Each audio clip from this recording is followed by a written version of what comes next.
I get a lot of questions from people who are left of center saying, "Hey, Andrew, do you think that belittling and insulting Trump voters is productive?" And the answer may surprise you. It's yes, I do.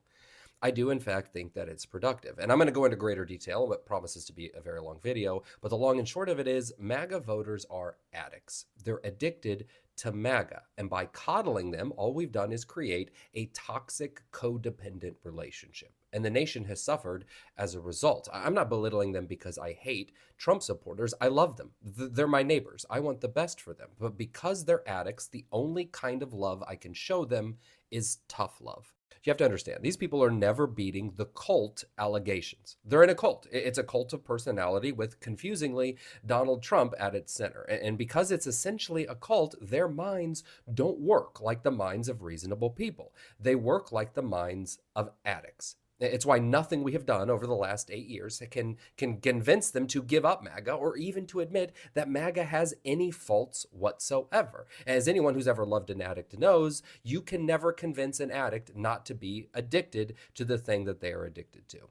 You can't logic or reason them out of it. You can't empathize or sympathize hard enough. You can't even love them enough for them to choose anything other than their addiction. Now, the only thing that you can do is set boundaries and stick to them. And the reason you have to set these boundaries is because an addict will never give up the thing they are addicted to until the pain of the addiction outweighs the pleasure that they receive from the thing that they are addicted to.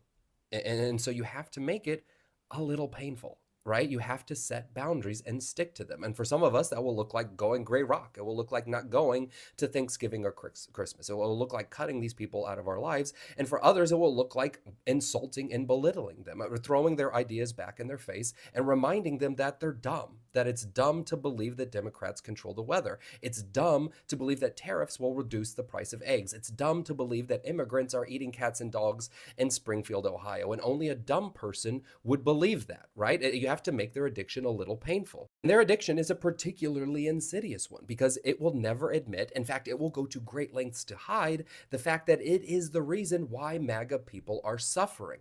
Think about all the things that they've had to give up over the years, right? They have family who aren't talking to them. The NFL is too woke. Bud Light is too woke. NASCAR is too woke. Even some churches are complaining that their constituents are coming up and saying that the teachings of Jesus are too woke. MAGA has slowly supplanted everything that they used to love in this life. If you'd asked me 10 years ago, what is it that Republicans love more than anything? Family, football, beer, NASCAR, and church would have been my top answers, but they're not allowed to love those things anymore because the cult, their addiction is more important. Their addiction is more important than anything. This year, they had the chance to vote to make their lives better, and they chose their addiction instead. You have to be tough, and they're not going to like it. They're going to do what every other addict does. They're going to try every play in the book to get you to stop, to get you to coddle them.